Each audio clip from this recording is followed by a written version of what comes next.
আসসালামু আলাইকুম। গতকালকে একজনের সাথে আইএলস নিয়ে কথা হয়েছিল। তো উনি বলতেছে যে ভাই, আমি 18 ঘন্টা চেয়ার টেবিলে বসে থাকতে পারি, আমার কতদিন সময় লাগবে?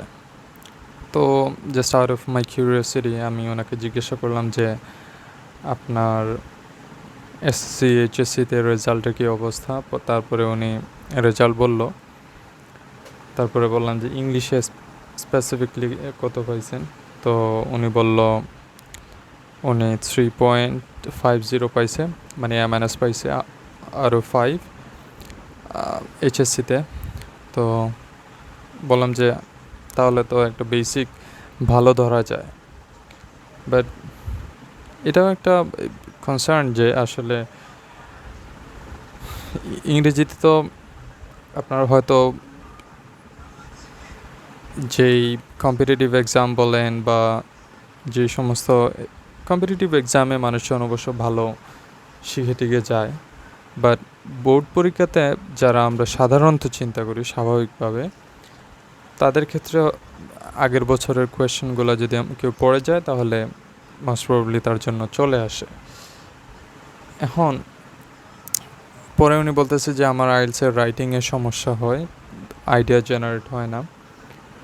তো তখন বললাম আসলে যে দেখেন, একটা কোয়েশ্চেন করলাম যে এইটাতে আপনি কার পক্ষে যাবেন, মানে দুই আইএলসের যে থাকে না যে রাইটিংয়ের ক্ষেত্রে discuss both views and give your opinion, এইটাই। তো উনি মাশাল্লাহ দুইটাতে একটা একটা করে রিজন দাঁড় করাইতে পারছে। যে একটা একটা করে রিজন দাঁড় করাইতে পারছে, now it's time for him to make another argument for one part.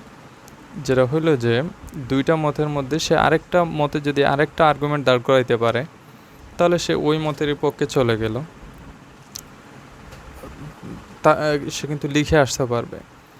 এবং ম্যাক্সিমাম ডিসকাস বোথ ভিউজ এবং গিভ ইউর অপিনিয়নের ক্ষেত্রে আমি যেটা মনে করি পার্সোনালি, যে আমরা যেরকম একজন আরেকজনের সাথে আর্গুমেন্ট করতে গেলে যেইভাবে কথাবার্তা বলি, যেই রিজনগুলো দাঁড় করি, সেইগুলোই মোর দ্যান এনাফ। নট নেসেসারি যে আপনাকে খুব বেশি না যেতে হবে, কারণ এটার কোনো স্পেসিফিক কোনো বাউন্ডারি নেই। যেমন ধরেন কথার কথা, আমার একটা বন্ধু, সে আমার কাছে পড়াশোনা পড়ছিল। তো সে আইএলসে 6.5 পেয়েছিল এবং রাইটিংয়ে আই হোপ 6 or 6.5 পেয়েছিল। ওর মানে কোনো ব্যান্ডে 6-এর নিচে নয়, ওভারঅল 6.5 পেয়েছিল। তো তার একটা সময়ে এমন একটা আসছে, সে স্টিল নাও কনফিউজড যে এটা আসলে কী মিন করতে চাইছে। তো সে তারপরে তার মাথায় যেটা আসছে সেটা লিখে আসছে। এখন তাহলে হইল, যেটা বলতে চাইতেছি যে এখানে এই ভিডিওটা করার দুইটা উদ্দেশ্য, যে আসলে আইএলসের ক্ষেত্রে কতদিন সময় লাগে প্রিপারেশন নিতে, আর হচ্ছে যে এই রাইটিং নিয়ে যাদের ভয় আছে সেই ভয়টা কেন, সেই ভয়টা যে আসলে করা উচিত না। তো নর্মালি কেউ যদি বেশি সময় দেয়, এরকম যে 18 ঘন্টা পড়ছে, তার জন্য তো আমি মনে করি যে 1 month is more than enough.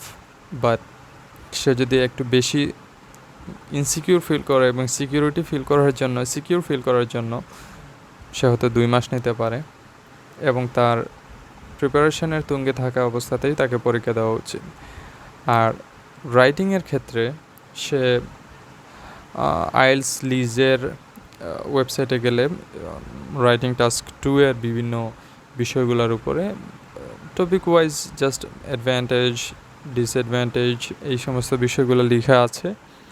এইগুলো যদি সে একটু ফলো করে জাস্ট পড়ে যায়, তাহলে সে কিন্তু মানে আর্গুমেন্ট করা অথবা কোনো বিষয়ে দুইটা কথা অন্তত বলার সে সুযোগ পেয়ে গেল।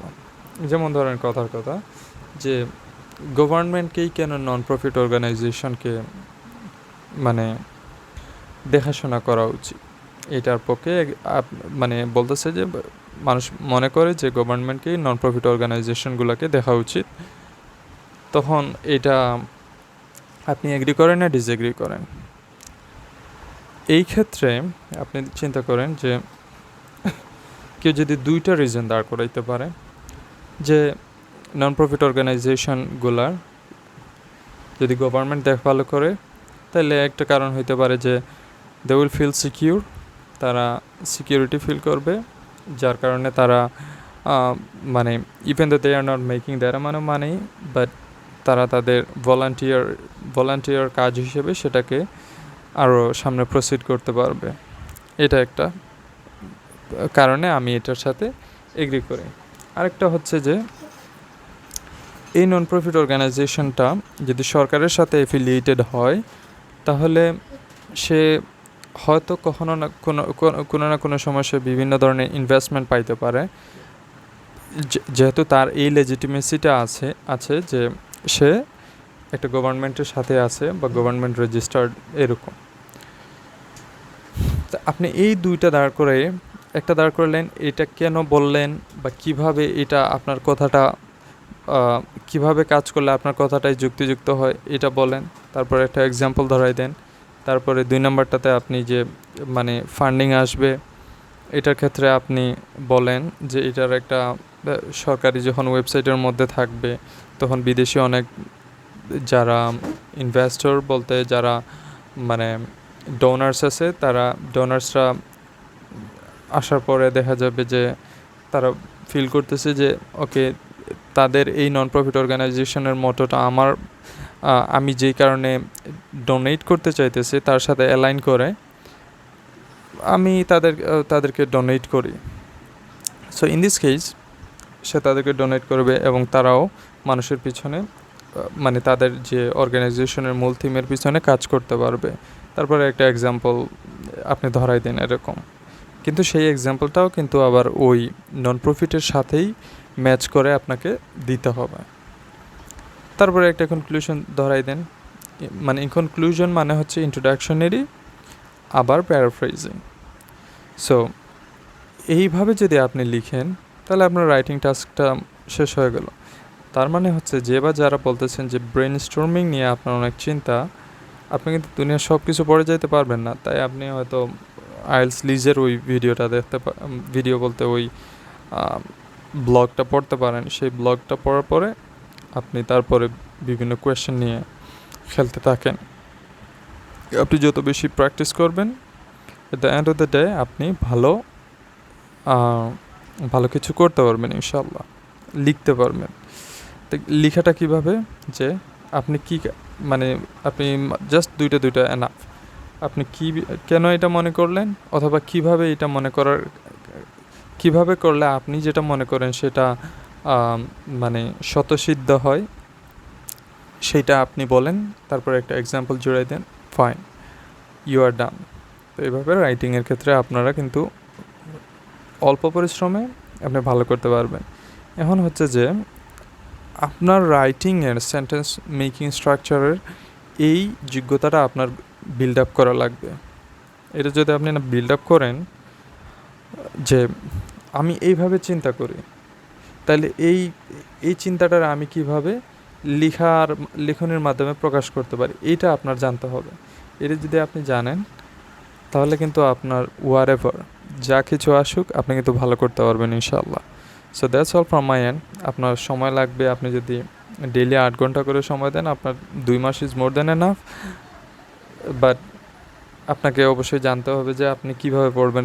শুধু ক্যামব্রিজ শেষ করে যাওয়াটা নট নেসেসারি। আপনি 3-4টাও যদি ক্যামব্রিজ শেষ করেন, বাট বুঝে শেষ করেন, আপনি ভালো পারবেন। আর রাইটিংয়ের এই ব্যাপারটাও আপনি ট্রাই করতে পারেন। আর আপনারা চাইলে আমি ইনশাআল্লাহ রাইটিংয়ের উপরেও ইনশাআল্লাহ ক্লাস নেওয়ার চেষ্টা করবো। So that's all from my end. Thank you for watching this video.